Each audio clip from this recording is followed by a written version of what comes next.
1499회 장미터널 아래 킬러라는 제목으로 방송이 됐던, 이게 요즘에 여러분이 관심 많죠? 통영 60대 여성 살인사건이라고 합니다. 8월 8일 날 방송 나왔었고요. 이게 반향이 좀 있었습니다. 그래서 저한테도 이 사건을 좀 얘기해줘라, 엄청 많이들 막 댓글 쓰고 라이브만 키면은 이 사건을 해달라고 얘기가 나오고 관심이 많더라고. 자, 그래서 오늘 요거 그알 리뷰 한번 해보도록 하겠습니다. 이게 일어난 지 한 2달 된 사건이고요. 지금 범인 안 잡혔고, 이 사건이 왜 지금 사람들에게 관심사에 오르고 있냐, 이 사건이 왜 일어나야 했는지를 감을 잡을 수가 없어요. 보통 살인사건이 일어난다면은 뭐 치정이라든가 돈 문제라든가 뭐 원한일 수 있잖아. 여기에서 다 벗어나 있는 것 같아. 그리고 범인이 이걸 저질러서 얻는 이점이 뭐야 대체, 이익이.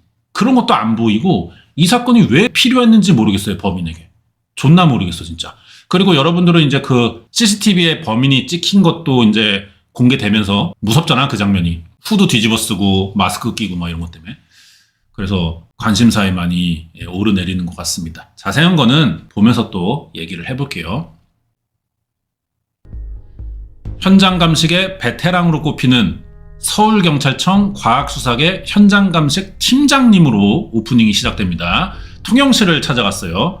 현장을 보존하기 위해 방호복을 착용했습니다. 조심스러운 걸음으로 향한 것은 아직까지는 평범해 보이는 보통의 가정집인데, 눈으로 볼 때와 다르게 미세한 흔적을 찾을 때 사용하는 특수 장비 법광원을 비추자 상황이 달라진다. 보이는 게 전부가 아니라는 거죠. 이 피가 말이에요, 이게 비산된 피거든요. 흩뿌려졌다는 거예요. 그러니까 흉기에 한번 공격당하고 또 한 번 재공격할 때 흉기를 휘두르기 위해 들잖아. 그때 1회 공격 때 묻은 피가 이제 뿌려지는 거야. 그걸 비산흔이라고 합니다. 여기 보세요. 여기 피가 많이 흩어져 있어요.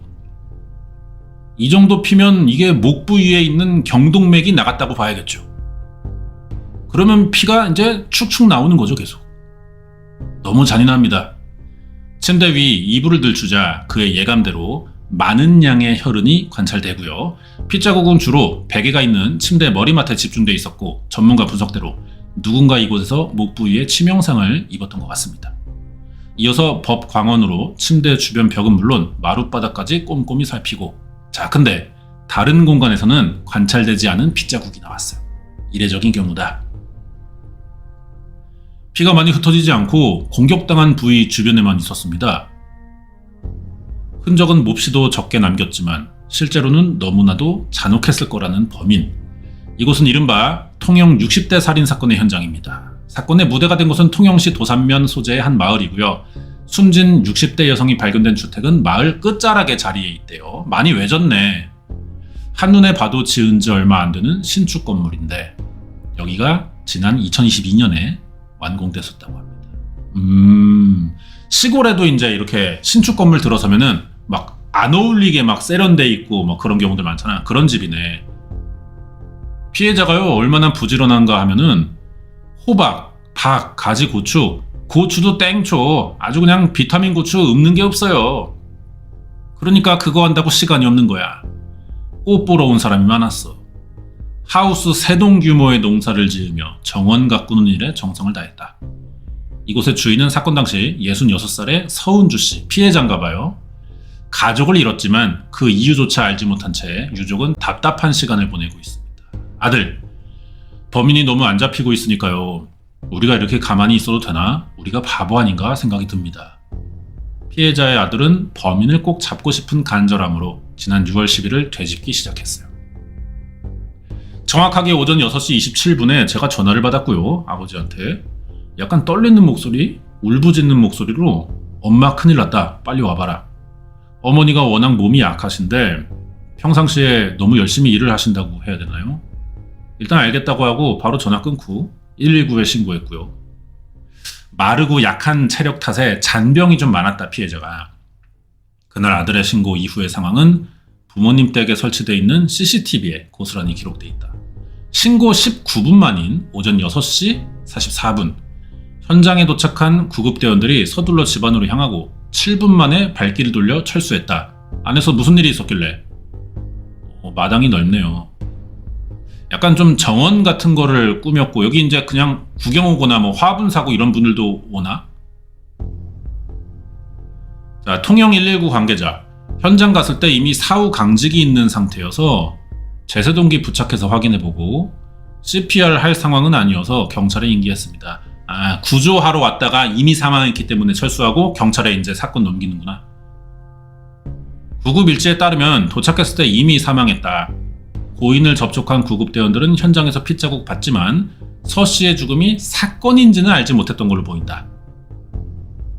출혈 부위 확인이 안 됐었고, 급하게 집에 가니까 어머니는 침대에 누워 계시고 아버지는 어머니 앞에서 울고 계시고. 이게 현장인가 지금? 연출된 건가? 이게 무슨 상황이지? 엄마 숨은 쉬고 있냐 제가 여쭤보니까 숨을 안 쉰다고 하더라고. 그래서 급작스럽게 악화된 건강 때문에 사망한 걸로 처음에 생각했어. 거의 어머니 상체가 다 젖어 있었어요. 피로 젖어 있었고요. 바닥이나 벽 이런 데 피가 튀어 있거나 훼손돼 있거나 이런 모습은 없었습니다. 그래서 피를 토했나? 경찰이 와서 어머니 몸수색을 하더라고요. 저도 목에 상처가 있는 거를 그때 봤어요. 출동한 경찰이 시신에 남은 핏자국을 닦아내자 선명하게 드러났다는 2개의 상처. 가정 내 변사 사건이 침입형 살인사건으로 변하는 순간이었다. 자, 수사 관계자인데요. 상처가 깔끔합니다. 한 방에 칼에 베인 건 피가 튀죠. 저항은이 없다고 하는 거는 싸우고 이런 건 아니라는 거예요. 잠을 자던 중 살해된 것으로 보인다. 그럼 왜 침대가 있는 곳에 그 누워있던 자리에는 피가 안 튀어있지? 그녀의 목 앞쪽에는 길이 5cm 정도의 찔린 상처가 있고 목 뒤에는 12cm가량 베인 상처가 있다. 특히나 크게 벌어져 있었다는 목 뒤쪽 상처. 그것이 피해자의 목숨을 앗아간 치명상일까? 우리 몸에는요, 할선이라는 게 있어요. 피부결이라고 부르는 게 있는데요. 피부결에 직각으로 손상을 입게 되면 더 많이 벌어집니다. 뒷목은 우리가 보기에 끔찍하긴 한데 뒷목에 아주 큰 동맥은 없어요. 주요 혈관은 목의 양쪽 옆에 있거든요. 전문가는 2곳의 상처 중 상대적으로 작았던 목 앞쪽의 상처가 더 위협적이었을 거라고 한다. 절창일 때 안에 좀 더 큰 혈관이 손상받았을 가능성이 높기 때문에 대부분의 피는 왼쪽 목 손상에 의한 가능성이 높고요. 결론적으로는 사인이 저혈량성 쇼크라고 생각됩니다. 피를 많이 쏟아서. 단 2번의 공격으로 피해자를 살해하고 사라진 범인의 정체. 이 새끼 누구냐? 카메라에는 딱 한 대 찍혔습니다. 장미터널이라고 엄마는 부르더라고요. 별채 앞에 장미터널 거기에 찍혔거든요. 집에 건물이 몇 개 있어요. 한 마당 안에 이제 별채가 있는데 집 외부에는 이제 CCTV 6대 달려있고 사실상 범인의 모습이 제대로 포착된 건 한 대뿐이다. 유독 꽃을 좋아해서 아치 형태의 철제 구조물에 장미넝쿨을 올리고 장미터널이라고 불렀는데 여기 설치되어 있는 CCTV 카메라는 그날 뭘 찍었을까? 사건 당일 새벽 12시 22분 복면을 한 채 다가오는 새끼가 있어요. 요 새끼야, 이 새끼 이거. 쭈그려 앉아가지고 뭐 이렇게 살피는 것 같은데? 처음에 딱 등장하고 왜 안 움직이지? 이런 생각을 했습니다. 뭐가 있나? 그런 느낌으로 행동하다가 천천히 약간 고개 숙인 모습으로 이렇게 들어오는 모습이었어요. 이거 봐. 도둑놈 새끼처럼 이렇게 오잖아. 이 새끼가 외진 시골에 60대 아줌마 죽여서 얻는 이익이 뭐냔 말이야. 얘 손가방 하나 들고 갔단 말이야. 거기에 뭐 돈이 얼마나 들어있어요. 들어있어 봐야. 앞에도 약간 나무 같은 것들이 있어서 본인의 모습이 가려질 수 있거든요. 엉거주춤한 약간 허리를 다 펴지 않은 상태로 들어오면서 CCTV를 한번 보고 들어오더라고요. 이 새끼도 지금 알아. CCTV에 자기 찍혔다는 거. 위치 보면서 가는 거거든 지금 이거. 근데 얼굴 다 가렸으니까 자기는 안전하다고 생각하는 거겠지. 범인이 장미터널에 설치되어 있던 CCTV 카메라를 지나쳐 간 뒤에서 그의 모습을 포착했을 걸로 생각됐던 나머지 카메라들에서는 아무것도 안 찍혀 있는 거야. 위치를 알고 있네. 범행 현장에는 안채로 들어갈 수 있는 4개의 출입문이 있는데 그중 범인이 어디로 침입했는지도 알 수 없었다. 경찰은 범인이 피해자 집에 설치된 CCTV 위치를 미리 파악했던 걸로 판단한다. 그러니까 이제 안으로 접근할 때까지 이 카메라에는 어쩔 수 없이 걸려야 된다. 이 정도는 감수하는 것 같아. 그래서 최소로 찍힐 수 있는 동선을 지가 짠 거겠지. 이렇게 달려있네요. 약 1시간 50분 정도 있다가 범인이 나가는 게 찍힙니다. 현장에 2시간 있었어. 다시 장미터널 CCTV에 포착된 건 새벽 2시 15분. 자세히 보니 손에는 피해자를 살해할 때 사용한 걸로 추정되는 부엌칼이 들려 있습니다. 이렇게 들고 나간 거야, 2개. 나갈 때는 그냥 진짜 보통의 걸음걸이였어요. 아무렇지 않게. 집에 누가 있는지 모르고 누구한테 걸릴지 모르니까 이렇게 숙이고 갔다가 집 안에 들어가서 혼자 있던 걸 알았던 거잖아. 이제 더 이상 나 지켜보는 사람은 없잖아. 목격자가 없다, CCTV 외에는. 그러니까는 허리 피고 나가는 것 같아, 당당하게. 어차피 CCTV로는 날 못 잡을 거라는 확신을 갖고 있으니까. 빠른 걸음 뭐 이런 느낌도 아니에요. 가면서 범인이 CCTV를 한 번 더 보고 나가거든요. 그날 새벽 12시 22분경 모습을 드러냈던 통영 60대 여성 살인사건의 범인. 그는 새벽 2시 15분까지 1시간 50여 분 동안 현장에 머물렀습니다.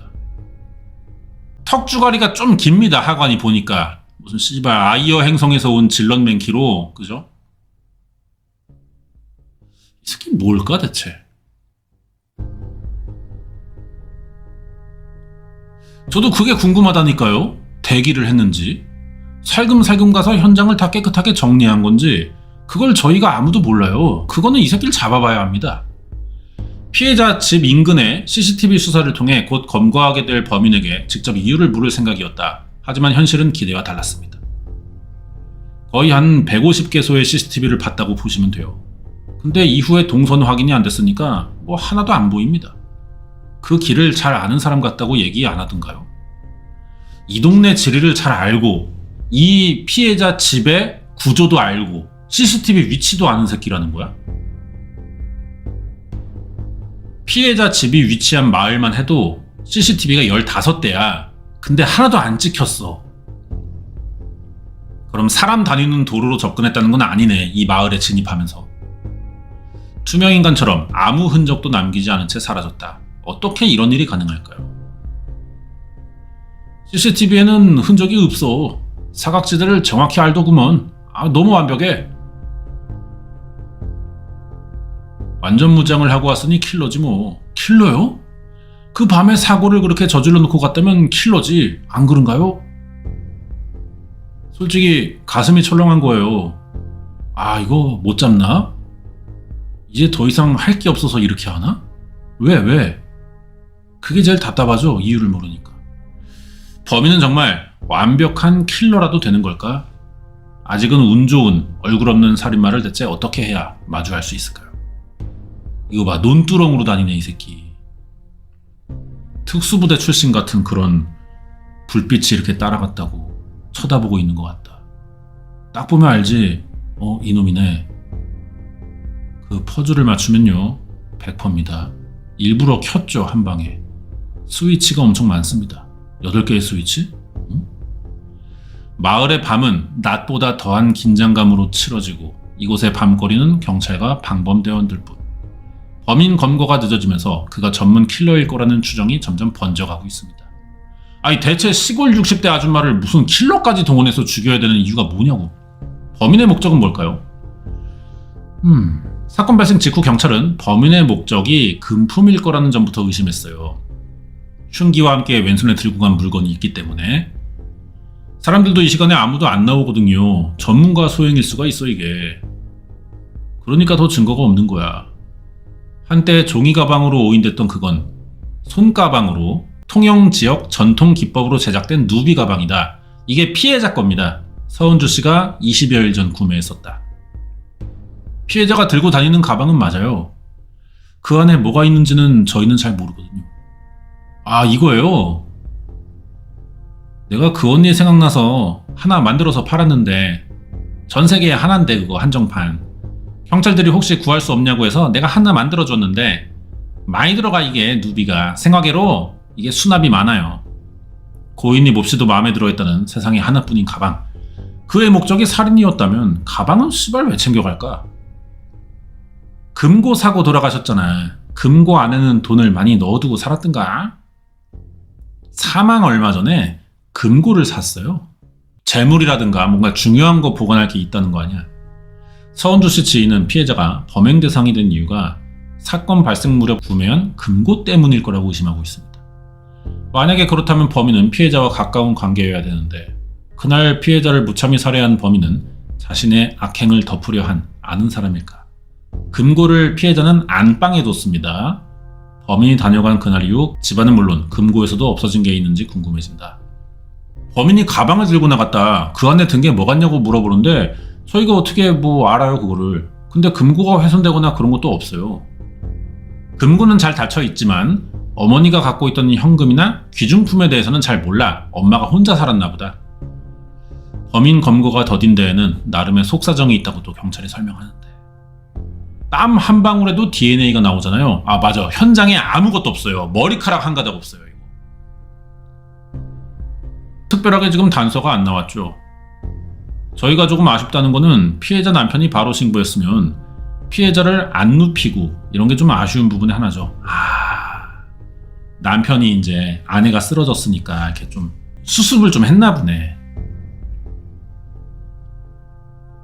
수사가 가장 어려운 큰 이유는 여러 차례 이루어진 현장 감식에도 불구하고 범인의 DNA가 안 남아서 그런데 거기에 피해자 남편이 현장에서 한 행동이 영향을 미쳤기 때문이다. 어떤 사정일까요?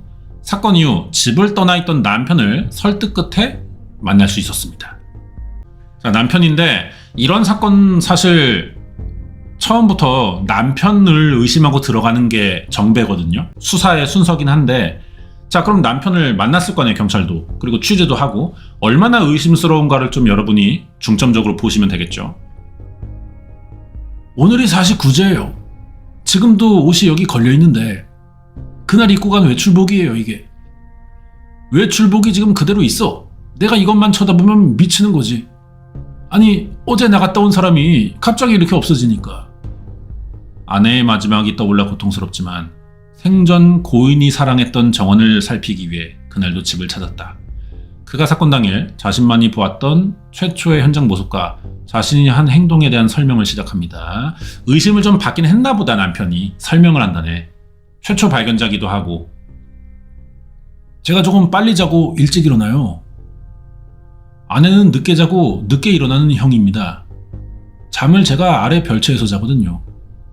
습관이 달라서 사건 전날 역시도 평소처럼 각자의 공간에서 잠을 잤다. 집에 들어오는 순간 침대 위에서 쓰러져 있는 걸 발견했죠. 사람이 그렇게 있으니까 얼굴도 만져보고 자다가 이렇게 발작하는 사람들 있지 않습니까? 혹시 뭐 그런 게 있었나? 피가 흥건한데 피가 이게 어디서 나온 줄은 몰랐으니까. 살해당했을 거라는 생각을 못했겠지 당연히. 그래서 시신에 손을 댔다. 경찰은 이때 한 그의 행동으로 현장에서 범인의 DNA가 지워진 거라고 판단했어요. 좀 이렇게 닦았나 보다. 오랜 기간 건강에 문제가 있던 피해자를 직접 돌봐왔던 보호자였기 때문에 그때의 상황을 오인했다. 피해자 남편을 두고 그래서 이상한 소문이 현지에서 돌았는데 연마을 주민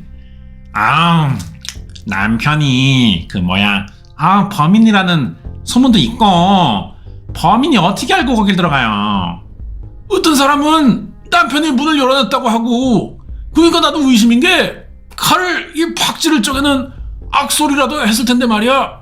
범인이 왔다 갔다 할 정도로 남편이 모른다고? 범인이 1시간 50분간 현장에 머물렀는데 한 집에 있던 남편이 뭐 같은 건물은 아니었지만 모를 수가 없다는 얘기를 합니다. 남편을 다들 의심했구나. 제가 6월 10일 아침에 사고가 났으니까 6월 7일에 제가 입원하고 6월 8일에 수술을 하고 6월 9일 사건 전날에 퇴원해서 온 날이에요. 사건 발생 이틀 전 마산에 가서 축농증 수술을 받았다. 남편은 간호간병 통합실에 있다 보니까 간호사들이 30분마다 병실 문을 열고 들어오더라고요. 깊이 잠을 잘 수가 없죠. 못 자요. 그러다 보니까 집에 와서 누워있으니까 아마 제가 단잠을 깊게 잔 것 같습니다. 수술을 위해 병원에 있던 기간 동안 잠을 거의 못 자서 하지만 그날 남편이 잠들어 있던 별채는 연결이 또 돼 있기도 한데 공간이 분리되어 있는 구조이기 때문에 외부로 이어지는 문을 연 뒤에 또 하나의 문을 지나야 그날 남편이 잠들었던 황토방이 나온대요. 그 방은 벽 하나를 사이에 두고 창고랑 맞닿아 있는데 거기는 대형 냉장고가 설치되어 있고 소음이 상당하다. 무슨 소리가 났어도 현장에서 이 남편이 있던 공간에 있을 때는 듣기가 좀 어려웠을 거라는 설명인 것 같아. 유족에게 잔인한 의혹을 제기하는 이들은 이런 사정을 제대로 몰라서가 아닐까요? 하필이면 남편의 컨디션이 좋지 않던 그날 공교롭게도 이곳을 찾아왔던 범인. 근데 어쩌면 그 타이밍이 그저 우연이 아닐 수도 있다. 근데 이게 의심을 하자면 뭐 한도 끝도 없는 거지만 남편의 입장을 보자면은 공교롭게도 완벽하게 사건을 모를 수밖에 없는 그 요소들이 많이 겹쳐 있어. 하필이면 한 집에 있는데도 모를 수밖에 없는, 그죠? 피해자 아들 범행을 하겠다는 명백한 그 의지가 있던 것 같고요. 무조건 계획범죄지 않나 싶어요. 피해자의 집 뒷산을 통해 접근하며 수많은 CCTV를 피해서 접근했는데 뭐하는 새끼길래 이렇게 치밀했던 걸까요? 어차피 제가 봤을 때 주변 사람이라고 생각하기 때문에 불을 켠 게 2분 정도 돼요. 그때쯤 범행이 이루어지지 않았을까요?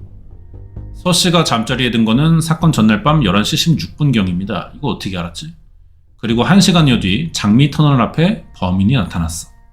안채로 침입한 시각은 CCTV에 찍히지 않아서 모르겠지만 살인을 저지른 시점은 파악이 된다. 침입한 때로부터 1시간 40분 뒤 새벽 2시 1분경. 어떻게 알지? 전등 때문에. 범인이 2분 29초간 집안에 전등을 켰기 때문에. 그러니까 CCTV에는 전등 켜지는 장면은 찍힌 거 아니야, 불빛이. 이렇게. 안을 모르니까 무슨 일이 생겨서 켜진 건지를 모를 뿐이지. 범인이 켰다고밖에 볼 수 없는데 범인이 굳이 왜 켜지? 그 불이 어디 불인지 압니까? 어디 불인데요? 복도 불빛입니다. 범인이 일부러 킨 거겠죠. 집이 기역자로 돼 있지 않습니까? 우리도 들어갔는데 길을 못 찾겠더라고. 불 없이는. 어둡긴 한가 보네요. 근데요, 이게 스위치가 엄청 많습니다. 나중에 한번 켜보십시오, 밤에. 어느 스위치가 어디를 불을 켜는지 모르잖아. 우리도 가끔 내 집인데도 스위치 딱 2개 있는데 위에 아래가 헷갈릴 때가 있잖아. 근데 이 사람은 정확히 딱 복도만 켰다는 거야. 집안 구조를 아는 새끼인가 본데. 범인이 복도 전등을 켠 것을 단서로 그가 피해자 가족과 가까운 관계일 거라고 경찰은 확신했습니다. 좀 아리송하지만 직접 확인해 볼 필요가 있어 보인다는데요. 조명을 끄면 어떻게 될까요? 시간이 지나도 적응되지 않는 어둠. 시골이면 더 어두워, 도시보다. 그지?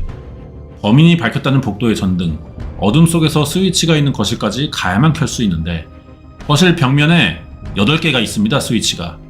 그러니까 범인이 그날 이곳을 처음 방문한 새끼라면은 범행 당시 복도 전등을 한 번에 켤 수는 없었을 거라는 게 경찰의 판단이에요.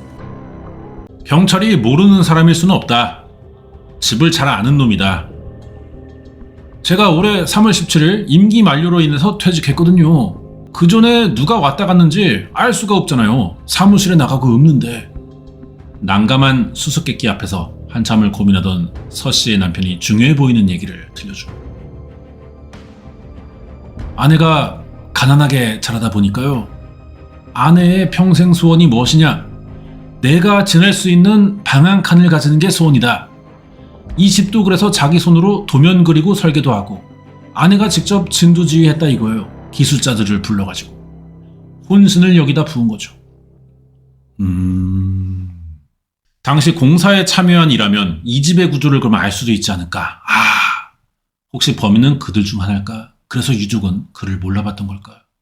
그리고 CCTV 위치는 물론 전등 스위치 하나까지도 기억할 가능성이 있는지를 수소문하던 때 우연히 한 인물과 마주하게 됐다. 자, 그런데 어찌 알고 나를 이렇게 찾아왔나? 방송국에서 먼저 오는 게 아니고 경찰서에서 먼저 와야 되는 거 아닌가요? 묘한 얘기를 합니다, 이 아저씨. 지금 내 마음을 딱 까놓고 하는 이야기야, 이것이. 차마 말 못할 사정이에요. 짚히는 분이 있으세요? 그렇지! 나는 딱 보면 알지. 화면 속 범인과 마주한 뒤로도 한동안 말을 아끼다가 입을 엽니다. 전기는 처음 시작해서 맨 끝에 나오거든. CCTV 나오는 거 확인하고 철수를 하죠. 집이 완공된 뒤에 전기 작업은 마지막에 이루어진다. 이런 게 범인이 남긴 흔적과 많은 공통점을 가진 걸로 보인다. 피해자의 집 공사에 전기기술자가 참여했을 텐데 혹시 유족은 고인으로부터 그에 대해 뭔가 들은 게 있지 않을까. 서은주 씨는 일생의 꿈이었던 이 집을 지으면서 전기공사 때문에 골치를 좀 썩었는데 한겨울 하우스 안에 있는 꽃들이 걱정돼서 남은 공사를 서둘러 달라며 전기기술자를 재촉했었다. 하지만 남겨진 문자 내용에 따르면 약속은 자꾸만 미뤄졌던 걸로 보이고 이걸로 피해자가 크게 항의한 적이 있다. 그때 좀 뭔가 원한을 샀나? 싫은 소리 해갖고. 아니 근데 뭐 아무리 싫은 소리를 했어도 뭐 사람을 죽일 정도가 되나? 전기기술자가 범인이 맞다면 그의 동기는 원한이며 목적은 살인 그 자체였다는 걸까? 이게 전기공사할 때도 보니까 아내가 내 맘에 안 들더라. 말을 한 건 사실인데 그냥 흘려들었죠. 흘려서. 이게 문자 내용이네요. 근데 뭐 그렇게 싫은 소리도 안 한 거야. 봐봐. 날씨가 너무 추워서 꽃들이 얼어가고 있다. 마음이 아프고 급한 마음에 문자 보낸다. 그러니까 이게 전기 아저씨가 다음 주에 꼭 하겠다. 죄송하다. 사과까지 했네. 원한을 살 만한 내용은 아닌데요. 자, 그래서 이 전기기술자 전화해보나 봐. 아이, 방송국에서 왜요? 저는 가서 일만 했지. 내가 그 집에 대해서 아는 게 뭐 있겠어요? 질문을 듣기도 전부터 해명을 한대. 근데 뭐 하나 뭐 좀 여쭤봅시다. 왜 그러는지 일하고 있는데 경찰서에서도 그러고 왜 그러는지 모르겠네. 아니 그러면 말이야 무조건 갑자기 나 마음이 팍 상해 불었어. 저를 의심해봤자 단서 못 찾습니다. 말이 희한하다. 단서를 못 찾는데 보통 이렇게 말하나? 전기기술자는 이미 경찰에 조사도 받은 모양. 그러니까 뭐 강하게 의심받다가 아무것도 안 나온 결과가 있으니까 반복될 거다. 뭐 이런 의미인가? 희한하네. 보셨습니까? 보기에는 그렇게 보실 수도 있어요. 그 부분도 다 확인했다고 보시면 될 겁니다. 우리가 생각하는 것보단 전기기술자의 나이가 또 많아요. 그래 나이대가 안 맞아? 아하. 전기기술자를 용의선상에서 배제한 이유는 뭐냐? 그 사람은 50대 후반입니다. 눈이 나빠서 안경을 착용해. 경찰은 통영 60대 여성 살인사건의 범인이 30, 40대의 남자고 안경은 안 쓰는 새끼로 보고 있다. 근데 뭐 렌즈 낄 수도 있는 거 아니야? 근데 범인의 모습이 공개되면서 의심의 대상이 된 이들은 따로 있대요. 기자분인데 여기 봐봐요. 팔토시하고 옷에 이렇게 입었잖아, 그 새끼가. 그러니까 전형적으로 여기는 배에서 일하죠. 배가 또 많잖아요. 그 다음에 양식장이 많습니다. 노동자들이 거의 100% 외국인이라고 보면 돼. 그러니까 젊잖아요. 고기잡이와 양식업이 발달한 통영시인데 기온이 적합해가지고 애플망고 이런 열대과일도 많이 재배하고 거기서 일하는 외국인 노동자들이 의심의 대상이 됐다. 사건 발생 초기 탐문용으로 제작한 경찰의 내부 자료가 유출됐었나 봐요. 그러면서 AI로 변형된 범인의 이미지가 유포됐고 수사에 큰 혼선을 줬다. 이게 얼굴 제대로 식별 안 되는 CCTV 같은 거 보면은 AI로 그냥 얼굴을 한번 입혀본단 말이야. 그거 AI가 진짜 얼굴을 찾아주는 게 아니고 그냥 랜덤하게 눈, 코, 입 그려주는 거야. 그걸로 범인 못 잡습니다. 예? 말이 안 돼. 그래가지고 그 누구야? 구하라 금고 털라고 했던 새끼도 AI로 뭐 얼굴 이렇게 막 만들어갖고 퍼뜨리고 막 하는데 그거 절대 안 맞아요. 그걸 왜 믿는 거야? AI가 임의로 그려준 거라니까. 여기서 그 문제가 생겼나 봐. 그 AI 그것 때문에 그래요. 씨발 그냥 엔비디아 그래픽 카드를 싹 다 불질러야지. 예? AI 같은 경우에 보면 눈을 이렇게 만들어 주는데 여기 외국인 많습니다. 확인했죠? 인근 외국인도 다 직접 대면까지 하고 그 시간대에 여기 피해자 집 아는 거를 저희가 또 말이야 다 확인하셨어요? 그렇죠. AI가 얼굴을 복원하는 게 아니라 얼굴을 생성해 주는 겁니다. 이 멍청한 새끼들아. 그게 가장 큰 특징이에요. 예? AI가 학습할 때 어떤 데이터를 가지고 학습했느냐에 따라 그 편향이 각각 다르게 나타나요. 예. 그러니까 같은 챗 GPT를 써도 여러분이 이 새끼 얼굴로 눈, 코, 입 구현해줘 했을 때 나오는 얼굴과 제가 제 챗 GPT에다가 똑같은 명령어 넣어도 다르게 나와요, 얼굴이. 왜? 나랑 학습한 내용, 여러분이랑 학습한 내용이 각각 다르기 때문에. 예? 그러니까 안 된단 말이야. AI가 학습해온 데이터에 적외선 모드로 촬영된 영상이나 이미지가 포함되지 않았을 가능성이 높다. 자, 그래서 이제 그 알 조승우. 예. 그 알에서 갑자기 코너 속의 코너, 비밀의 숲을 찍고 있죠. 적외선 모드는 보통 흑백으로 촬영이 되거든요. 실제 보이는 것과 적외선 영상은 다른 거기 때문에 이 정도만 가지고 외국인이라고 판단 못해요. 적외선 카메라에 촬영될 때 실제와 얼마나 다르게 보이는 걸까요? 이장님이 여기서 갑자기 안내 방송합니다. 왜냐면은 그 아래서 야간 실험을 하거든. 이거 되는 거야? 켜진 거야? 켜졌어? 예, 알커드립니다. 오늘 밤 12시경부터 우리 SBS 그것이 알고 싶다 해서 범인을 찾는 데 도움이 될 실험을 진행할 예정입니다. 그러니까 혹시나 밤에 마주치더라도 마을 여러분들 놀라지 마시라고 안내 방송 드립니다. 이렇게 한 거야. 마을의 협조와 유족의 지지 속에서 사건 현장을 무대로 적외선 카메라에 촬영된 결과물을 확인해 볼 생각이라는데요. 실험엔 범인을 포착했던 장미터널 CCTV 카메라가 그대로 이용됐습니다. 현장에서 한 거야. 똑같은 상황을 재현하는 게 아니라 아예 현장 카메라로. 짙은 어둠을 기다리고 드디어 실험 조건이 모두 충족됐습니다. 어둠 속 실험자의 움직임이 감지되자 녹화가 시작돼요. 실물과 비교해 볼 때 상당히 이질적으로 느껴집니다. 적외선 촬영 영상이. 이런 특성을 이해하고 보니까 CCTV 영상 속 범인이 외국인으로 단정할 필요는 없어 보인다는데요. 밝은 계열의 반팔과 그보다 짙은 색의 바지를 입은 듯한데 범인 새끼.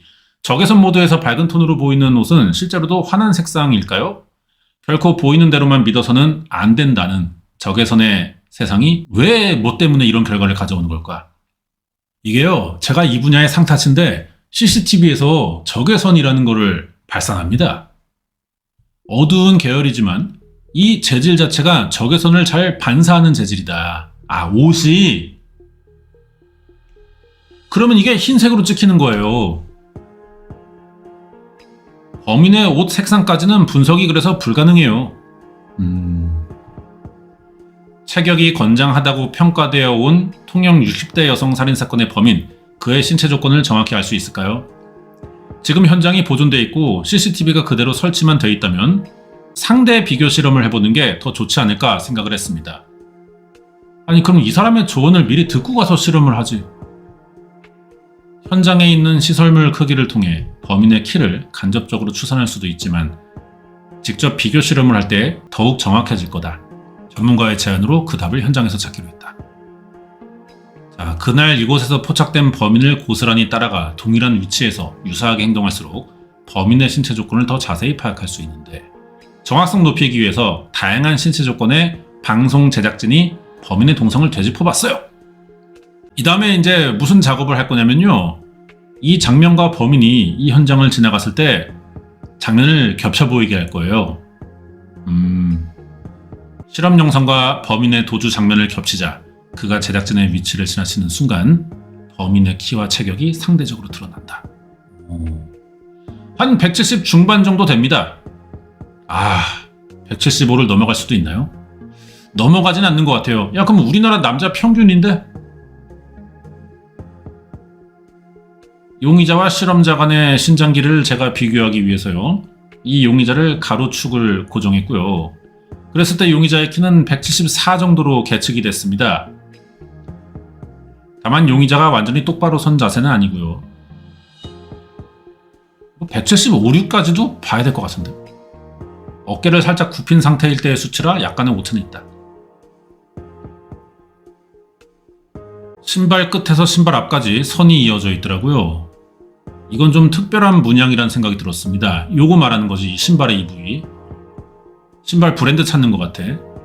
두 번째로 이 새끼 뒤꿈치를 봐봐요. 이런 식으로 똑같이 긴 선이 그대로 있습니다. 범인이 신고 있는 특이한 문양의 신발, 길이가 274mm 정도로 보이는데 이 신발을 통해 더 알 수 있는 정보는 없을까요? 오랜 기간 그래서 다양한 디자인의 신발을 수집하고 튜닝해온 전문가를 만납니다. 범인의 신발이 낯설지 않을 거다. 자, 조병근 씨, 신발 수집하고 튜닝 전문가예요. 이건 말이에요. 이지부스트 350 V2라는 신발입니다. 솔직히 거의 매니아층이 많이 찾는 모델이죠. 요거야. 러닝화 같은 건가요? 일반인들이 다가가기에는 가격대나 이런 게 좀 비싸죠. 아니 그럼 비싼 신발을 범행에 쓴다고? 시골에 논두렁 걸어갈 때 이런 걸 막 신는다고? 신발 좋아하는 새끼 같은데? 깐예, 예? 깐예 가수가 만든 브랜드예요. 이게 깐예. 지난 2015년 세계적인 래퍼인 깐예 웨스트가 유명 신발 브랜드와 손을 잡고 출시했던 운동화 모델인데요. 그중 지난 2019년에 출시했던 이 이지부스트 350 V2가 살인범의 신발로 판단된다고 합니다. 짝퉁일 수도 있나? 아, 그렇겠다. CCTV로는 식별 안 되니까. 뭐 맞는 것 같아요, 이 신발은. 아니에요, 이거. 안 나온 지 좀 됐어요. 단종입니다.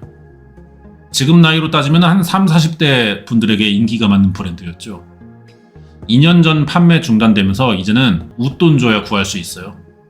물론 범인이 신은 게 정품이라고는 단정할 수 없지만 취향을 통해 나이를 가늠할 수는 있다. DNA나 지문 같은 주요 증거는 현장에 없지만 그만큼 중요해 보이는 자신만의 특성을 곳에 남겨놨어, 범인이. 특이하게 보였던 부분이 법보행 분석 전문가입니다. 이 새끼가 걸음을 걸을 때 이 종아리뼈를 기준으로 하잖아요? 이 발꿈치 뼈가 이게 좀 바깥으로 휘어있는 새끼예요, 이 새끼. 이런 걸 보고 이제 우리는 전문가가 후족의 외반 변형이라는 용어를 씁니다. CCTV에 녹화된 영상으로 볼 때 걸을 때마다 오른쪽 발꿈치가 바깥쪽으로 크게 꺾이는데 동일한 CCTV 카메라로 촬영된 제작진의 걸음이랑 비교하니까 차이가 뚜렷해. 이 새끼가 그러면은 이럴 수도 있잖아. 신분을 숨기려고 일부러 병신같이 걸을 수도 있는 거 아니야. 그러진 않을까? 아니에요. 이건 선천적인 거예요. 후족의 외반 변형이 있는 사람들의 대부분 실제로는 이게 평발인 분들이 많습니다. 후족의 외반 변형이 양측에 있는 경우가 많은데 이게 CCTV 상으로 볼 때는 우측에만 있는 새끼입니다. 이게 좀 더 특징적인 부분이 있는 것 같고 그러니까 확률이 훨씬 좁혀지겠죠. 평발도 한쪽은 아닌 거죠. 한쪽만 있는 사람도 있어요. 오른쪽 발만 평발일 수가 있다, 범인이. 걸음걸이 교정 전문가는 그가 이지부스트 350 V2를 신은 이유를 이렇게 짐작한대요. 만약에 이 신발이 맞다고 하면 범인 조건에 더 흔들리게 걸을 수밖에 없고 또 아이러니하게 이런 분들이 이런 신발을 좋아합니다. 발목이 자꾸 걸을 때마다 꺾이니까 되도록 이렇게 잡아주는 신발은 더 불편하다고 표현하거든요. 그러다 보니까 지멋대로 막 이렇게 흔들리는 신발이 본인한테는 더 편하다고 이렇게 표현할 수가 있습니다. 선천적인 문제이기 때문에 일부러는 흉내낼 수 없다는 살인범의 걸음걸이. 그것은 범인을 알아볼 수 있는 매우 중요한 단서로 보인다. 근데 이 신발을 신을 만한 조건의 사람을 어디서 찾을 수 있는지 모르겠지만 범인의 유형을 많이 좁혀놓긴 한 거야, 이걸로. 흔치 않은 운동화를 즐겨 신고 살짝 특이하게 걷는 30, 40대 남자. 유족이 머릿속에 떠오르는 인물이 있을까요? 전혀 안 돼요. 30, 40대로 보면 더 없죠. 특히나 어머니 같은 경우도 남자랑 어울려서 뭔가 하는 거를 저는 한 번도 본 적이 없어요. 한 번도 젊은 사람에 관한 얘기를 들어본 적도 없고요. 사주받았을 수도 있는 거긴 하니까 또. 근데 제가 말을 빼먹고 안 한 게 있네요. 생각해보니까. 어머니께서 최초에 발견됐을 때 아버지 허리띠를 감고 있었어요. 잠시만요. 제 허리띠가 있는데 한번 이렇게 감겨 있었어요. 꽉 감긴 것도 아니었어요. 범인이 현장을 떠나기 전 일부러 어머니 손에 감아두고 간 듯 보였다는 아버지의 벨트. 이 의미를 알고 싶다. 이거는 고의적으로 해놓은 거잖아. 그러면 아빠, 남편이라고 보기 좀 어렵지 않나요? 남편이 아내 죽이는 사건 많지만 자기 단서를 굳이 이렇게 감아놔? 자기 벨트를? 이게 만약에 아내가 죽어가면서 남긴 거다, 다잉 메시지다, 그러면 아내 지문이 많이 묻어 있어야 되는데 또 그런 건 얘기가 안 나오는 거 보니까 범인이 감은 것 같긴 해. 한 달 넘게 생각해도 그것만큼은 왜 그랬는지를 모르겠는 거예요. 진짜 이게 소설을 쓰자면 메시지인가 싶어요. 타겟이 아빠였다라는 메시지인가? 범인은 이 벨트를 통해 뭘 말하고 싶었던 걸까? 아, 그럴 수도 있겠다. 남편의 원한일 수도 있어요. 남편이 누군가한테 원한을 샀는데 아내를 죽이는 거야. 가족을 죽이는 보복 방식도 있잖아. 그럴 수도 있겠다. 여전히 풀리지 않은 많은 의혹들과 이번에는 수수께끼 하나가 추가됐다. 앞서 사건 현장을 무대로 한 실험을 통해 범인의 신체 조건과 그만의 고유 특성은 물론 남다른 취향도 파악할 수 있었는데요. 자, 그러면은 왼손에 남편의 가죽 벨트를 감아두고 간 범인이 남긴 흔적 하나하나가 더욱 두렵게 다가온다. 진짜 범인이 안 잡히면 우리가 남은 생을 어떻게 살아가야 되나. 또 반대로 잡혔다고 쳐요. 근데 이유가 있을 거잖아요. 범행의 동기나 이유가 밝혀졌을 때도 우리가 감당할 수 있을까? 이런 걱정이 되는 게 또 사실이에요. 아, 사건 희한하네.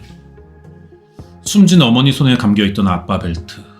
그것은 아들의 걱정처럼 범인이 아버지에게 남긴 일종의 경고 메시지 같은 의미일까요? 다시 남편 만나봅니다. 나를 잡으러 왔는가? 그리 되면 내 주변, 아내 주변 이걸 다 긁는 거예요. 우리가 볼 때는 아무것도 없는데. 살아온 인연을 곱씹어봐도 원한을 살 만한 인물은 없다는 피해자의 남편. 하지만 경찰의 생각은 좀 달라 보입니다. 남편의 지인이든 지인의 친구든 하여튼 저희도 이게 범인이 아는 사람이라고 추정은 해요. 주변에 원한 산 사람이 있으면 뭐 그럴 수도 있는 거 아닙니까? 피해자의 남편이 얘기 안 해주는 부분도 있을 수 있는 거고요. 범행 동기가 피해자가 아닌 남편에 대한 원한일 가능성은 과연 얼마일까요? 혹시 사건이 벌어질 즈음 피해자와 그 가족의 신상에 어떤 변화 같은 건 없었을까? 피해자 남편의 지인.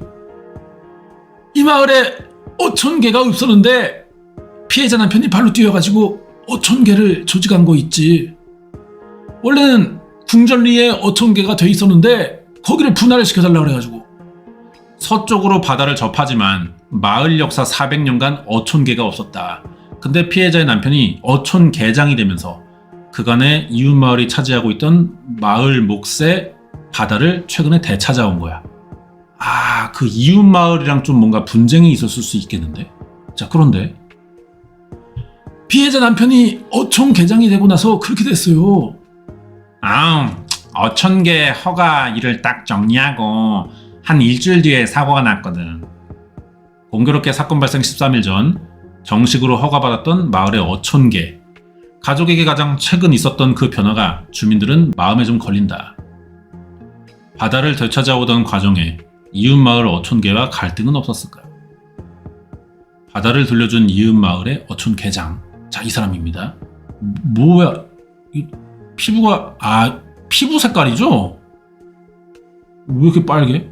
탔나? 바닷일 해서? 난 갑자기 뭐 마미손인 줄 알았네. 우리가 여기에 이제 79헥타르인데 딱 5헥타르 떼어줬지. 뭐 손실은 크게 없어요. 돌려주자고 할 때 반발은 없었나요? 어촌계에서? 그 반발을 이제 무마시키는 게 이 나 같은 어촌계장의 능력이에요. 일부 주민이 불만도 있었지만 자기가 설득했다. 그날 갯벌 청소에 필요한 약품도 이미 이웃마을 어촌계에서 나눠둔 것이었다.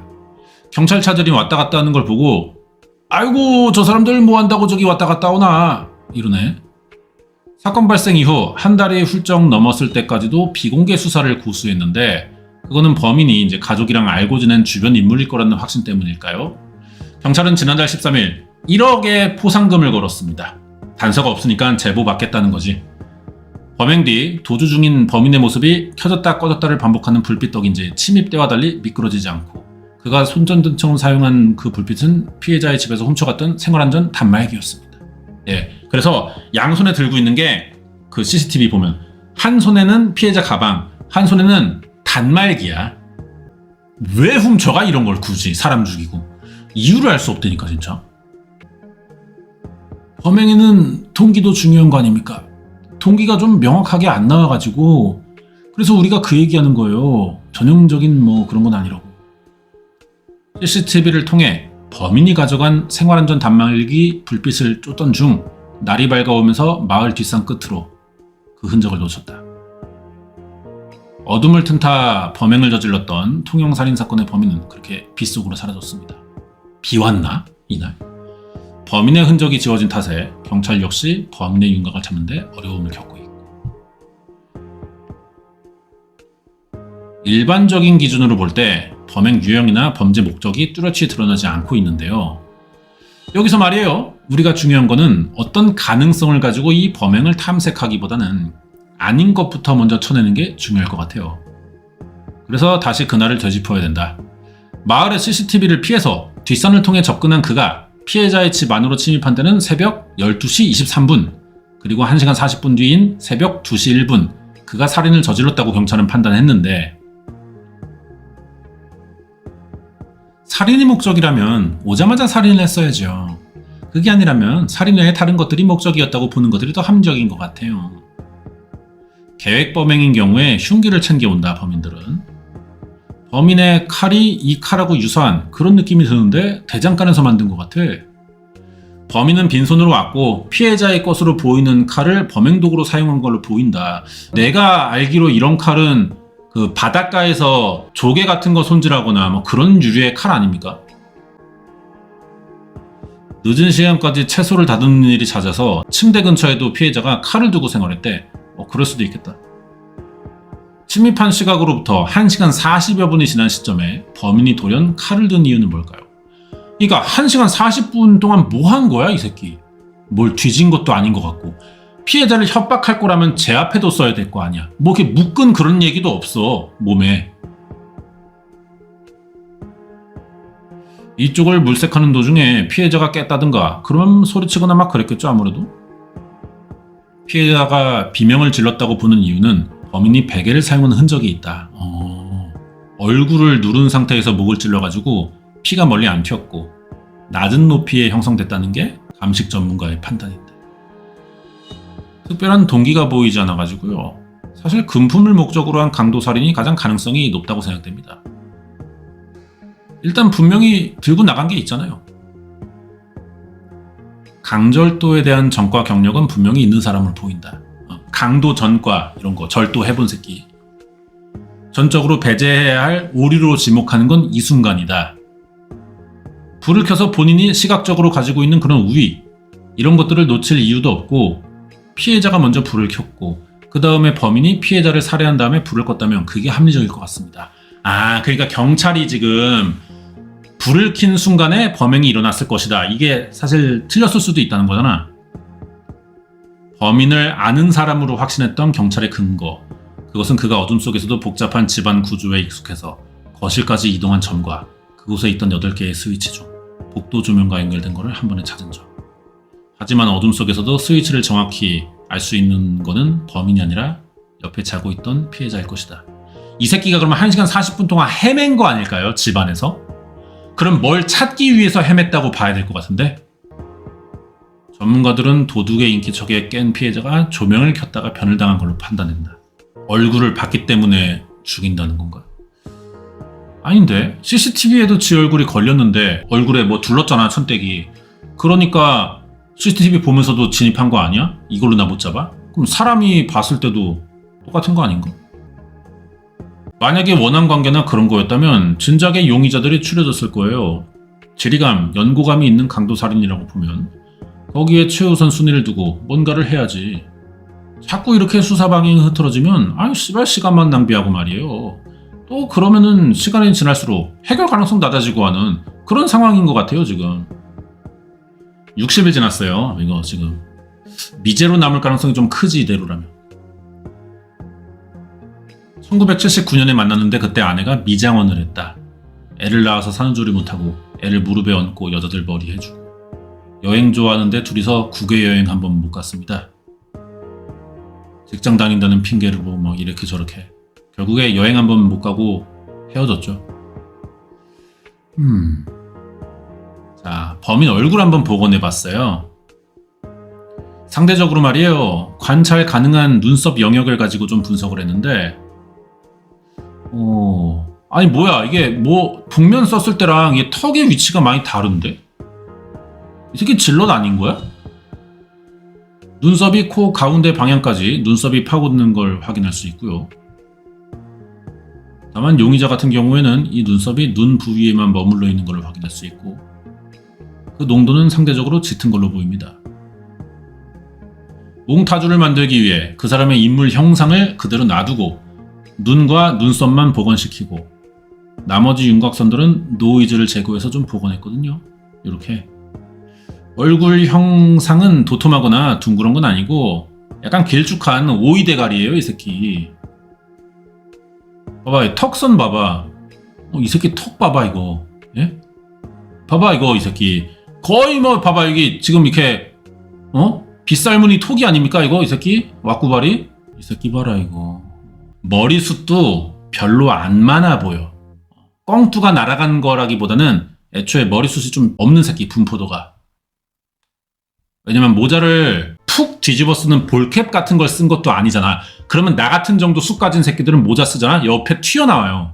근데 이 새끼 안 나오잖아. 다운펌을 했나? 야, 이거 뭐 하는 새끼지? 어느 정도의 나이로 추정됩니까? 라고 물어보신다면 20대에서 30대, 많게는 40대 초반 뭐 이 정도까지 볼 수 있을 것 같아요. 야, 그러면 더 관계가 어려워지는 거야. 대체 66세의 아줌마를 시골 사는 아줌마를 왜 죽여? 외국인 아닌 것 같은데요. 갸름한 얼굴에 아치형 눈썹을 한 20대에서 40대 사이의 남성. 광대를 비롯해 코와 입의 선이 굵고 눈썹, 머리의 간격이 넓은 새끼. 이마가 넓다. 이 얼굴 통영 60대 여성 살인 사건에 포함해. 이제 좀 전체적인 인상, 느낌을 봐야 됩니다. 이 눈썹은 100% 정확하지 않을 수도 있기 때문에 그냥 느낌, 요 느낌인 새끼가 범인인 거야. 체격이 보니까 이게 등발이 좀 있네요. 운동도 조금 했던 새끼 같아. 신체 조건이 좋아. 키가 뭐 그렇게 큰 건 아니지만. 그리고 이 대가리 보니까 모자가 좀 이게 아슬아슬하게 씌워져 있죠.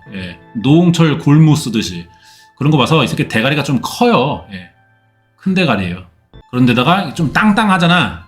키가 그렇게 크지도 않고 약간 좀 남방계 애새끼 아닌가. 나이가 또 젊단 말이야. 제 피해자를 왜 죽여야 되는지 그게 종잡을 수가 없으니까 이 새끼 씨발 이게 이제 미제로 지금 남아있는 거란 말이야. 진짜 뭐 아이어 행성에서 왔나? 뭐가 절로 왔지 이 새끼? 이걸 왜 들어온 거야 대체?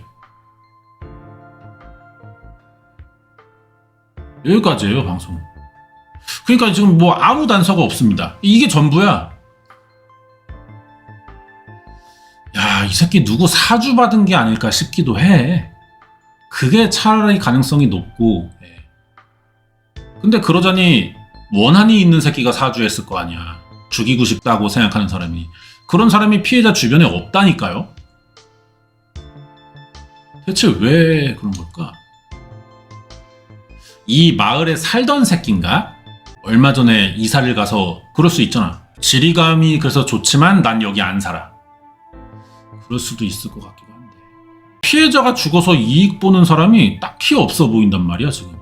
엄청 돈을 가져간 것도 아니고 여자분이 뭐 이렇게 사업을 벌리거나 누군가랑 뭐 분쟁을 갖고 있는 것도 아니야. 왜 죽어야 됐냐고? 희한하다는 거야. 그러면 굉장히 낮은 가능성으로 이런 것도 있지 않을까요? 이 새끼가 이제 진짜로 사람들 의심하는 대로 킬러는 맞는데 좀 이 새끼가 병신 킬러야. 그래가지고 다른 집을 들어갔을 가능성. 응? 다른 집에 들어간 거지 이 새끼가. 그래서 좀 헤맨 거야. 아, 내가 듣던 거랑 다른데 씨발 이 집 맞나? 하다가 걸려가지고 죽인 그런 병신 킬러. 병킬 아닐까. 아니 뭐 가능성 다양하게 열어놔야 되니까. 모르겠어. 그러니까 이 여자가 죽었을 때 얻는 게 없다 보니까 오인 살해를 한 게 아닐까. 이럴 수도 있는 거잖아. 아니면 뭐 스릴을 즐기는 병신인가? 진짜 모르겠네요. 예. 뭐 경찰들도 모르는 걸 내가 생각한다고 뭐가 답이 나오겠냐. 그냥 이런 사건이 있었다. 내 소감 말하고 끝내야죠. 그런 사건인 것 같습니다. 1499회. 와, 다음 주 그 알이 1500회가 되네요. 예. 진짜 오래됐다 방송. 그 알은 웬만하면 폐지되지 않을 방송인 것 같아. SBS에서 굉장히 상징성이 있는, 그죠? 마치 아침마당 같은 프로, TV 유치원 하나 둘 셋 같은 프로, 이런 거기 때문에 예, 앞으로 뭐 계속되지 않을까 싶고 1500회 특집으로는 어떤 게 나올까 좀 기대가 되네요. 그래요. 오늘 1499회 봤습니다. 장미 터널 아래 킬러 통영 60대 여성 살인 사건. 이렇게 지금 2달째 미제인데 아까 이제 우리 CCTV 사진 많이 봤잖아요. 살다가 이런 비슷한 이미지의 사람 봤다면은 예, 제보하면 될 것 같습니다. 오늘 여기까지고 다음 주에 아마 1500회 특집을 하지 않을까 싶은데 기대 많이 해주시고 오늘은 여기서 마치도록 하겠습니다.